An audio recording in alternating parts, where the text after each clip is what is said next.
Hello, welcome back to Moon and Magnolia's YouTube channel. Today, August 30th, 2024, marks 1 year since Moon and Magnolia launched on YouTube. So today, not only do I want to celebrate Moon and Magnolia, but I want to celebrate what Moon and Magnolia values the most, which is the homemaker. So today we're going to take a few trips down memory lane and celebrate all that homemakers do every single day. I firmly believe that all homemakers should be celebrated. Whether you are a stay-at-home mom, whether you work from home, work in the office, or whatever way you see yourself as a homemaker, I see you and I value you. And this job, which is unpaid and endless, deserves to be celebrated. Growing a YouTube channel has offered me a really unique perspective where I can look at my life in retrospect visually. And sometimes it isn't always good. Sometimes I'm like, whoa, that was a lot of butter you just put in that skillet. But I mean, we're also here for the butter at Moon and Magnolia.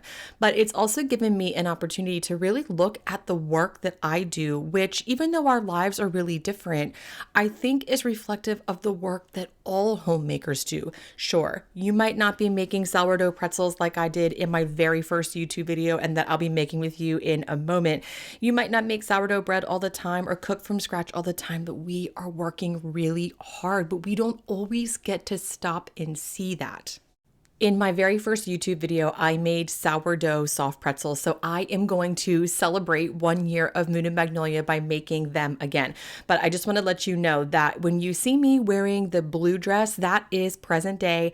All the other clips you see in this video today are little clips from over the last year on YouTube. To make these sourdough soft pretzels, I am combining about 100 grams of sourdough starter, 255 grams of water, 40 grams of honey, but honestly, next time I think I would just use plain old sugar, about 2 teaspoons or so of kosher salt, and 500 grams of bread flour. We'll get back to the celebration in a minute, but I want to talk to you about bread flour for a second because I've learned a lot about different types of flours over the last year. So bread flour is used when you want a really light and fluffy product, and it works because it has a higher protein content and the dough is actually stronger. You would think that with a stronger dough, it wouldn't create a light and fluffy product, but because it's stronger, it can hold air pockets better, which creates a fluffier end product.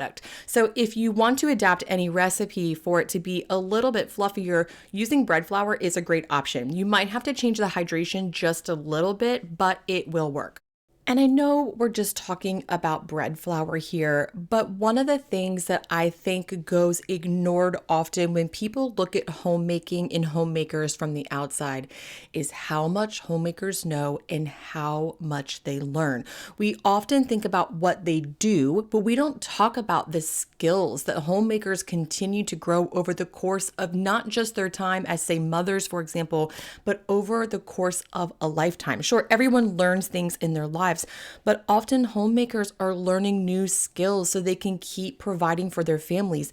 And again, as I always say, that goes unpaid. If it were a corporate job, all the things that you are learning and all the training you get come hopefully with some sort of compensation. But the only compensation we get as homemakers is some sense of self-gratification and hopefully a lot of gratitude from our family members too.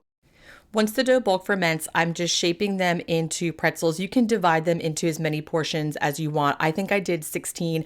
My daughter did steal some of the dough to play with, so I think I ended up with less than 16. But I'm shaping them into pretzels, doing a second rise for about an hour. Then they go into a pot of boiling water with baking soda, which gives them that nice pretzel-y tang, for about 30 seconds on each side. Then before they go in the oven, give them an egg wash, 1 egg yolk with a tablespoon of water mixed together, put some salt on and bake them at 425 for about 10 to 15 minutes until golden.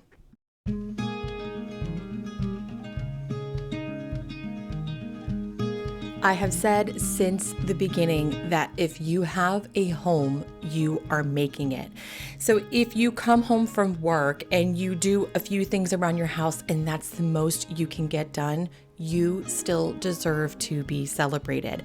There are little things we do every single day that help our home run more efficiently. But like I said earlier, I think it's often hard to even see those sorts of things because we don't really take the time to think about all the things that we've done. I was just listening to a podcast this morning that talked about at the end of the day, write down the things that you accomplished, even if it seems small, like the laundry or putting little grippies on the bottom of a rug so your family doesn't slip and crack their head open. And when you make those lists and see what you actually did, it can feel really good and it's worth celebrating. And it gives you a moment to step back and say, you know what? I actually did a whole lot today. It might not seem like it because you can't see the forest through the trees, but when you step back, you can see what you've done. One of my goals since launching Moon and Magnolia 1 year ago on YouTube was to share ways that we can create what I like to call a homestead-ish lifestyle in a busy suburban setting.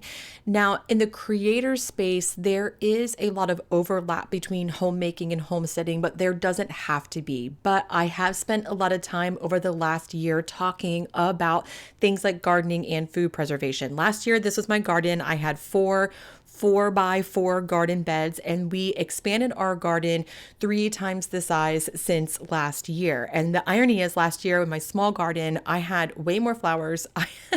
I had way more fruitful harvests than I have this year.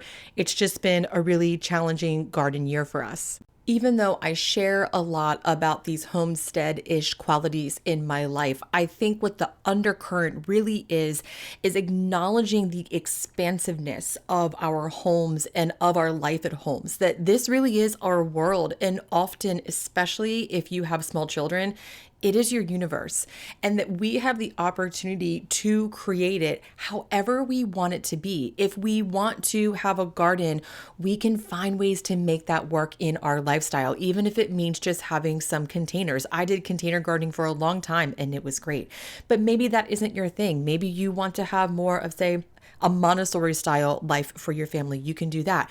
Maybe none of this resonates with you, but what you can take away is that we can build the life that we want, even if it feels like it's made for someone else.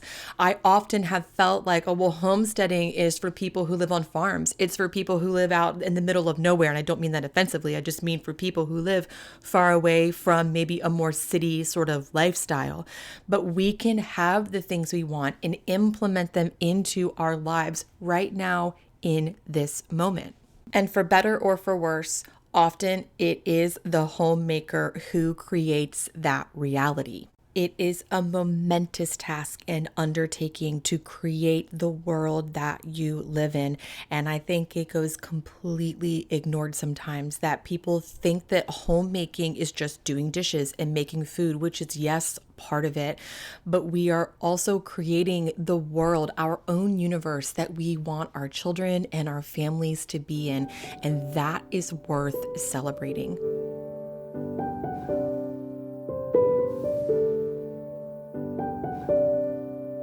Food preservation over the last year has become a pillar of our lifestyle, from canning to dehydrating to freeze drying. We like to preserve our family favorites when they're in season, either from our garden or the farmer's market, or sometimes even the grocery store, so we can enjoy them all year long. But I do note that food preservation isn't always accessible for everyone because it requires a lot of time often, especially if you're canning. And if you're freeze drying, for example, it is an investment to get a freeze dryer. So I do know that this isn't always the right fit for everyone, but there are easy ways to preserve food that I've been trying to share and that hopefully have resonated with you over the last year. And one of the easiest ways you can do this is just using your freezer. If you freeze food, you are preserving it. I got this zucchini on sale at the grocery store, actually, because you can preserve store-bought food. And I am doing really simple food preservation practices with this. I am simply just slicing it and putting it right into my food processor. I kind of forgot about my food processor for a while. It's made a resurgence in my life and it's really making things easier. So look around and see if you have a food processor stashed away. I recommend busting it out. But I'm simply just using the medium shred to get the zucchini nice nice and shredded, and I'm simply bagging it up in little sandwich bags. Now, in the past, when I have shredded and frozen zucchini, I squeeze out a lot of the liquid, but over the last year, I have been getting, I'm not going to call it lazier, but I'm just going to call it efficient with these sorts of things. When it thaws, it gets liquidy anyway. And I'm putting this right into things like meatballs and meatloaf, for example. So I'm going to freeze it and squeeze the liquid out later. And that is a super simple way to prep ingredients for your home, preserve food that your family loves, and incorporate some of these homestead-ish practices, as I like to call them, into your life, even if it feels like you can't. One of the things that frustrates me the most when it comes to how our culture views homemaking is that it's never right or it's never enough. If you decide to stay home with your family and be a homemaker, you're not living up to your potential. If you decide to work out of the house for 40 plus hours a week, you are not being there for your family. And it's like there is no way we can actually win as homemakers. But I really think that discourse needs to stop, and we need to celebrate each other for the efforts that we do. It takes all kinds of homemakers to make homes and the world run. And let's be honest, not every person who is a homemaker wants to be one, and not every person who is working out of the house wants to do that. Often our decisions are made out of necessity. So when we have the opportunity to be at home and create the world we love, we should celebrate not just ourselves, but each other too, because we really, in a lot of ways as homemakers, only have each other, because there is a whole world out there of people who are judging every moment and every decision women and homemakers make. So I am here on Moon and Magnolia and in my life to be there and support you for your homemaking efforts. One of the biggest efforts for homemaking is trying to figure out, what am I going to feed these people 3 times a day or even more?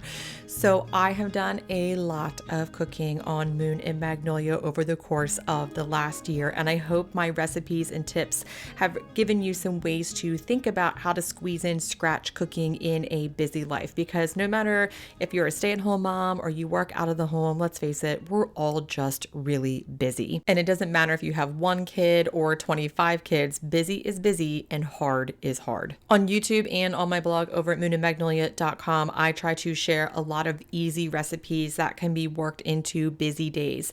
And on this particular evening, I am making whatever I can throw together. My husband was craving some Asian inspired flavors, so I'm simply just chopping up an onion. My daughter had some snacking peppers that she did not finish, so I'm using up those, and a carrot. And then we also had some smoked chicken that was in the freezer that I thawed earlier in the day. So I'm just sauteing that in a skillet. And then in a cast iron Dutch oven, I am making some spaghetti noodles. I know that that isn't the traditional noodle, but it's what I had on hand. And that's one of the things about easeful scratch cooking, is not worrying about the things that you don't have, just use what you do have.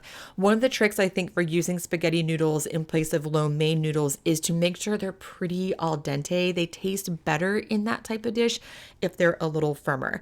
And then I am simply adding in a sauce that I make all the time. So it is sherry, balsamic vinegar, soy sauce, coconut aminos, and a little brown sugar, and it is really good, and it's good on everything.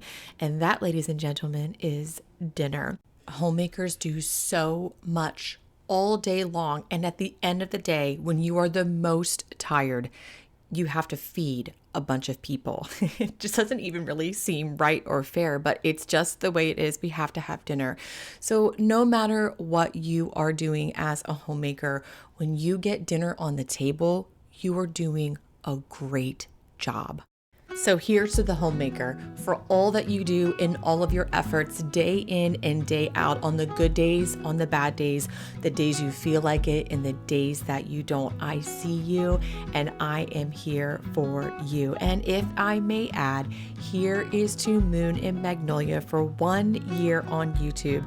Whether this is the first video you've watched of mine, or if you've tuned in twice a week for the last year, thank you so much for being a part of this journey. I cannot wait to spend another year and many more with you. Thanks so much for stopping by today, and I'll see you again next time.